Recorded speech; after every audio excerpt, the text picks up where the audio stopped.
Hey guys, welcome to another video. In this one, we are comparing Series 1 versus Series 2. Which is the best buy, which is the least volatile, and what you should invest in going forward. Let's get straight into it.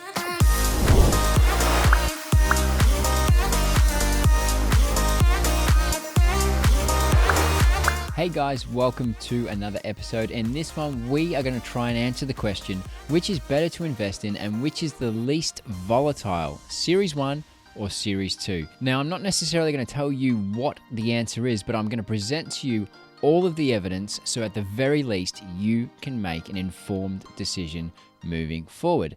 Let's get straight into it. So in this video, I'm going to use quite a lot evaluate.market.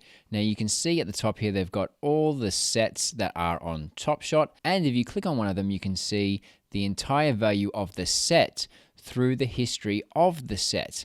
Now this is over the last week. You can click all, you can view the entire history as far back as December. You can also see all the moments in this set sorted by default by the highest price or the highest lowest ask. Obviously LeBron for Series 1 tops this list 3 times over.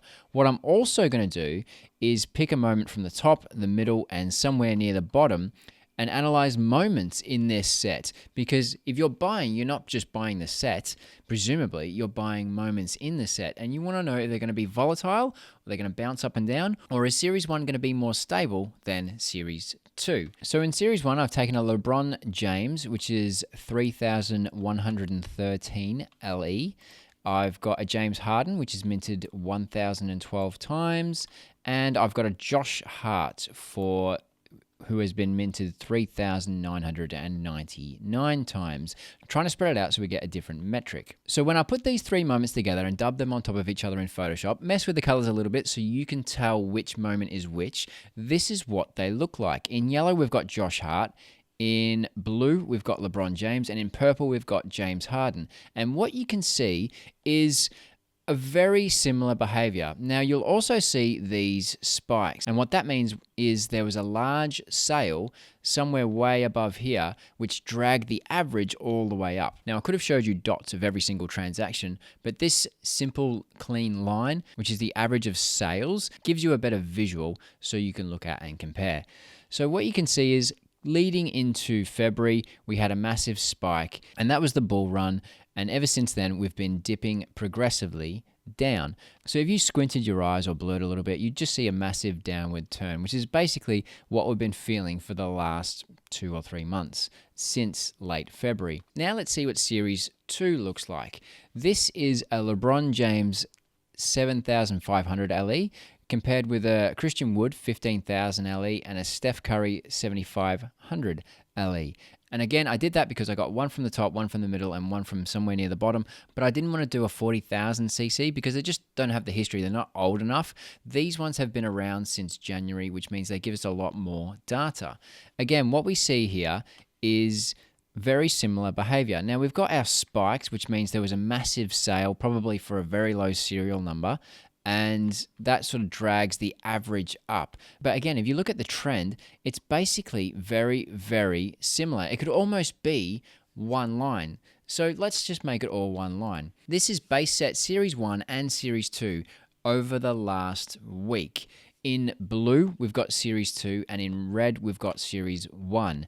Both sets are down, so don't let the blue fool you into thinking that that set is actually up. It's just I mess with the colors so you can easily tell the difference between the two. This flat line here, that basically means the market was down for maintenance, which happened recently. So that's why there's no movement or volatility there. But what you can see is the value of the sets going up and down based on the sales and the lowest asks at the time. Now, what's striking here is they're doing similar things. Interestingly, in the last few days, Series 2 has dropped less than Series 1. Okay, let's look at the last month. Over the last month, you can see they kind of overlapped each other a little bit, but they're almost one line. You could average these two out very, very easily to be essentially the same thing, dipping in the same way and behaving in the same way. Let's look at all the history we've got from this year, going back as far as January. You can see they overlap and dip below each other a little bit. Series 2 has a bit more activity, volatility, a lot more transactions because there's a lot more moments. But in general, they're trending rather the same. If we were to look back at the individual moments in Series 1, this is LeBron James. Let's turn on some of the transactions and the dots. You can see way back in January, he was selling for $30 odd. And then whoosh, he's selling for $2,388. That is what we mean by what happened in January and February before things went crazy. Now, currently, this one's at $850, but it's been going down and down for a long time now. There's a lot less transactions, though. Let's look at LeBron in Series 2. This is his 7,500 LE. $257 is the current lowest ask. Let's turn on the transactions, and again, you can see in January, he was selling for $28. Currently, he's selling for $281. So if you think maybe we haven't hit the floor yet, there is still room to drop. A lot of these moments could be still falling. Another way to compare these two sets is the market cap. So the market cap is basically the lowest ask times the circulation of each set, not just the value of buying the set in total, like the evaluate.market example is. And again, what you can see is these two lines. Series 2 is the green, Series 1 is the blue. Only because there's more Series 2 moments minted is the green line well above the blue line. That's the only reason. So what you can see though, if you ignore the fact that one's above the other, is that they're behaving the same, essentially. They're going up at the same time almost. They're going down at the same time almost. And even if you zoom into the last week or so, you can see the same kind of dips and rises at the same times. So they're behaving in sync with each other. And apart from the level of transactions, one isn't really more volatile than the other. Now, is this an isolated example? Let's look at some more sets. So what I've also done with flowmarketcap.com is I've taken Cool Cats, Seeing Stars, the All-Star Game, and Metallic Gold, all Series 2. Let's look if we can correlate some of their volatility with each other. When I look at this graph, the clear loser is the Seeing Stars. And that might not surprise a lot of viewers here who have invested in Seeing Stars, because when they came out, they were at a significant price. If I zoom out even more back through May, they started quite high and have been falling desperately ever since. I've been tracking Steph Curry's Seeing Stars for a long time now, and I've seen him drop in the 50s. He used to be well over 200, and he's just been falling and falling ever since. That can be mimicked across all these sets, but what you can see is, despite where they've started, they've all sort of started to behave similarly and average out towards each other the closer we go to today's timeline. They all had a dip over here at around the 13th of May, and since then they've all just been getting close to each other and falling and dipping ever since. Now, yes, there's some rises and dips outside of each other, but they're almost averaging out and aligning towards each other as they go along. Just to look at the evaluate.market example again, this is MGLE ever since December, and again, same thing, falling and falling. This is MGLE Series 2 since last December.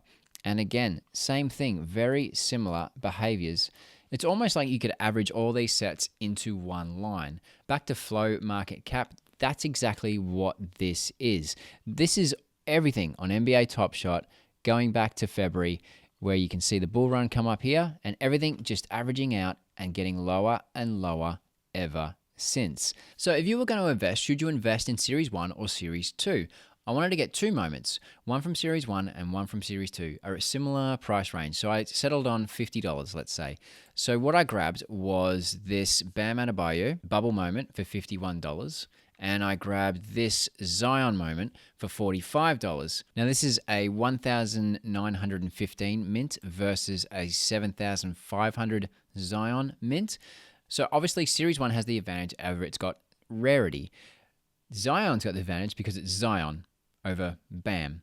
So which should you prioritize and which is going to be the less volatile? Well, if we look at both their evaluate.markets, again, their lines look really similar. You can see the bull run in February and then the dip ever since. Let's go to Zion. You can see the bull run in February and the dip ever since. So which should you invest in? This is where I'm going to bring up a really good follow on Twitter, which is Girl Dad. He summarized what you should prioritize very, very simply in a tweet. First comes Superstar, then comes Top Shot Debut, tier, serial, done. So if first was to come Superstar, you would go for Zion. If second was to come Top Shot Debut, and let's just say Bam had a Top Shot debut badge in this moment, then maybe you would consider that over Zion. But it doesn't, so Zion wins. So what about the tier? We're comparing two base sets here, but maybe we could also narrow that down to scarcity, which case Bam's got more scarcity than Zion, but not by much, and it's not like a 40,000 LE versus a 2,000 LE or anything like that. So there are exceptions to the rule, which he has stated here. Buy what you love. If you love Bam, buy Bam over Zion. If Bam has utility, buy Bam over Zion. If he doesn't, okay. Let's say you're flipping Bam because he has utility or he's getting a run because he just got retired or something like that. So an example would be LaMarcus Aldridge. He announced his retirement, he had a spike in value, and then people were flipping, and then basically he ended up right back where he was because there was no utility or anything else. The flip was over, and he ended up right back where he started. But the biggest exception is buying what you love. If you love Bam Adebayo and the Miami Heat, then why wouldn't you buy him over Zion? So what's my conclusion? The market is down across the board. Flow market cap graph shows that they are all behaving very similarly in the same way. Because right now, there's no one utility over the other. I mean, even Cool Cats, the Master Challenge is going on right now, and that didn't give it a run. The Cool Cats Master, effectively, is the cheapest to do right now than it has been in its entire history because of the market, not because of the utility. The market is down, so the set is down. End of. A friend on Facebook recently asked me, I'm a massive LeBron fan. I have $500. Should I A, buy his all-star moment, or should I B, stack all of his base set moments, the assist, the block, the likes of that? And I said, how about 3? Wait for playoff moments. If LeBron goes deep, he's going to have really cool playoff moments, and you'll wish you invested in those. If he unfortunately gets knocked out by the Suns or whoever else, then his moments are going to get cheaper again because he's almost going to lose some of that utility or the eyeballs on LeBron James because people are going to be focusing on the next shiny thing.